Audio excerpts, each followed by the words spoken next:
জয় দিয়ে ACC অনূর্ধ্ব-19 Asia কাপের mission শুরু করলো বাংলার যুবারা। বি গ্রুপে বাংলাদেশের প্রথম ম্যাচে আফগানিস্তানকে 3 উইকেটে হারালো। 284 রানের জবাবে আবরার ও রিফাতের ব্যাটিং নৈপুণ্যে জয় পায় বাংলাদেশ। উদ্বোধনী জুটিতে 151 রানের সুবাদে 7 বল বাকি থাকতে জয় নিশ্চিত করে পূর্ণ পয়েন্ট অর্জন করে বাংলার যুবারা।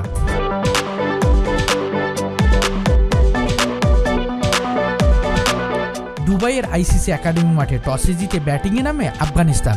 ফয়সাল সিনোজাদার দুর্দান্ত সেঞ্চুরিতে 50 ওভারে 283 রানে শক্ত পুঁজি পায় আফগান যুবারা। দলীয় 16 রানে উইকেটে আসেন ফয়সাল। ওপেনার সাদাতের সঙ্গে দ্বিতীয় উইকেটে 76 ও তৃতীয় উইকেটে উজাইরুল্লাহ নিয়াজিকের সাথে 93 রানের জুটি করেন। 8টি চার 4টি ছক্কায় 94 বলে 103 রানে ইনিংস খেলেন ফয়সাল।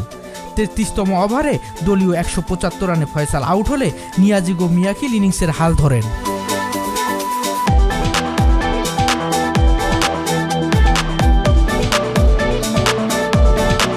284 রানের জবাবে খেলতে নেমে উড়ন্ত সূচনা বাংলাদেশের।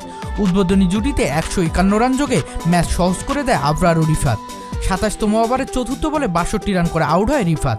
সেঞ্চুরির সম্ভাবনা জাগিয়েও নার্ভাস 90-তে আউট হন আবরার। দলীয় 170 রানে আবরার আউট হলে 66 রানের জুটি করে দলকে জয়ের পথে নিয়ে যায় বাংলার কাপ্তান আজিজুল হাকিম ও কালাম সিদ্দিকী। 264 রানে 6 উইকেট হারালে চাপে পড়ে বাংলাদেশ। সপ্তম উইকেট জুটিতে 19 রানে জয় নিশ্চিত করে বাংলাদেশ। শরীফুল ইসলাম, ক্রিকনেক্স।